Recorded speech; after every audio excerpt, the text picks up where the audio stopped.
Good morning.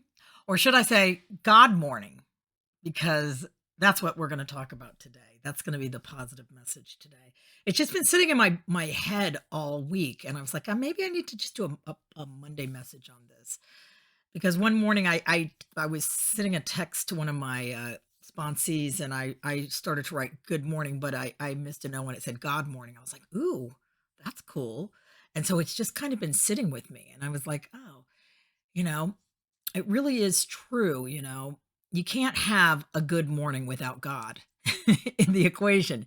If you take God out of the good, you end up with, "Oh, morning."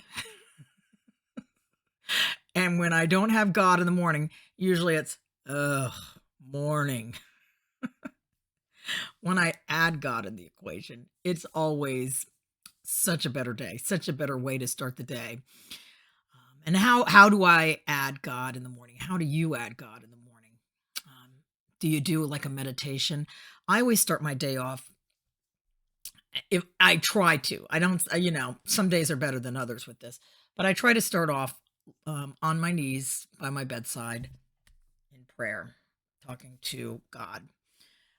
Today, I had an added extra treat because as I was saying my prayers, my dog was taking a nap on my bed. He saw me. He inched his way over to me and like stared at me while I'm praying, like praying. I'm looking at Chip, and hey, dog is God spelled backwards. So through the eyes, I ended up like doing a staring contest with Chip while I was praying, seeing who would break first, and eventually he did. He just laid down and gave up. But no, I start the day off in prayer, and usually the first part of my prayer is always gratitude. I make that a key part of my day, even if I'm having a problem. That's even more important. I thank God for all the blessings that I have. I thank God for saving Liam's life when he was 9 years old every day. I'll never be able to thank God enough for that. And I thank God for the blessings received and all the blessings yet to come.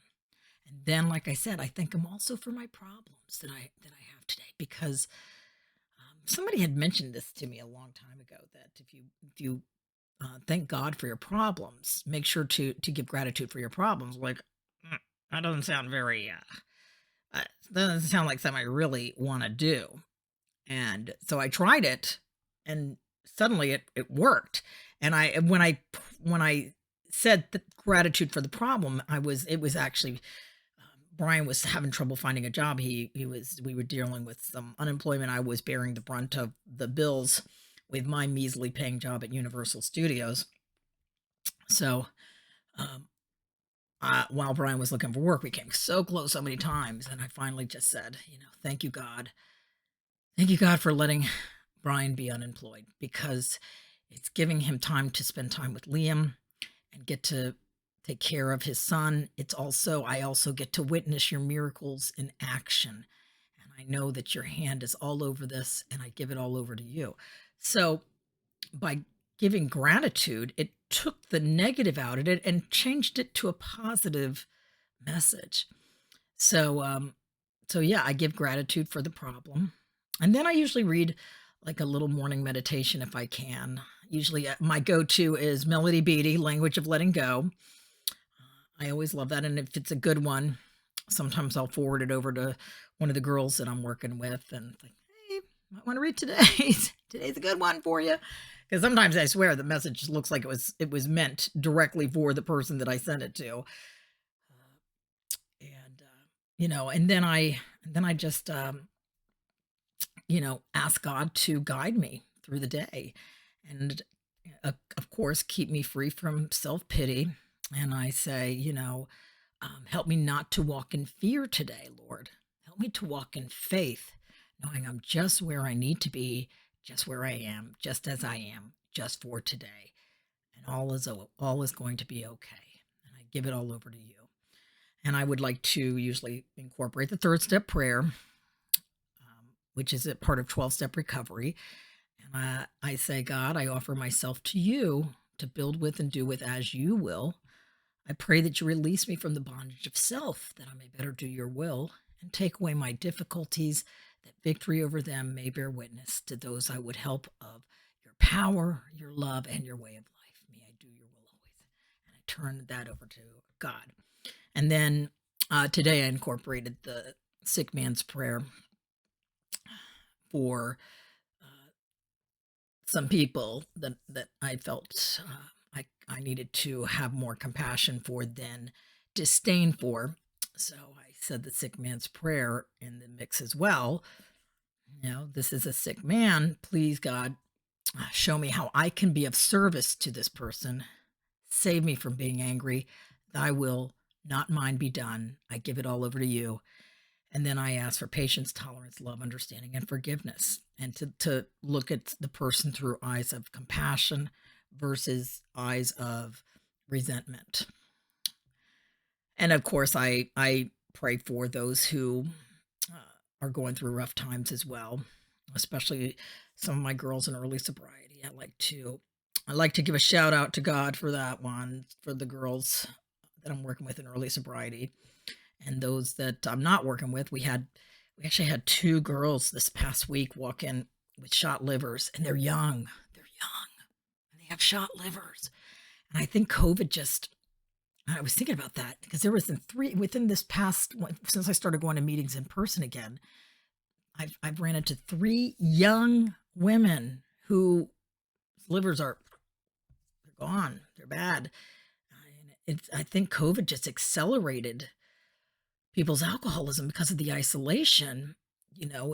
And isolation for an alcoholic is just like fuel to the fire because it's all going on in here. And when they're by themselves, they're stuck in their head, in their house with their disease. And it's going to tell them to drink to escape. And your body can only take so much. So yeah, these girls walked in to the rooms with shot livers. Both, the ones that walked in this past week had 8-year-old sons. And so, it's important to remember this disease, the disease of alcoholism and addiction. It's out there and it's running rampant right now. And we need to, please include these women in your prayers. Please include all the people who are struggling with addiction and alcoholism in your prayers. And then hand it over to God and trust that God's going to take care of things in God's most perfect possible way, because I have no idea what that is. So I wish you a God morning today, and then just start on your day. Always, if you pull God in the equation at the start of the day, the rest of the day seems to go a lot smoother. And then, of course, at the end of the day, thank God for another day of blessings received. And you can't go wrong. You can't go wrong by pulling God in the equation. So I hope this helps you have a wonderful week, starts you off with a positive note, and you have a wonderful God morning, not an oh morning, God morning to you. And if you're enjoying these Monday messages, make sure to subscribe. We're going to put out a Kelly Appy episode. I'm going to put it out. I think I'm trying to get out today or tomorrow. I talked to Patsy, my friend Patsy. We ended up talking about the Rust tragedy, and we ended up with the St. Francis prayer. It's a fascinating podcast. It's really cool. I loved it. This is one of my favorites. So I hope you have a wonderful week, and we'll see you next week for another edition of Monday Messages. Bye.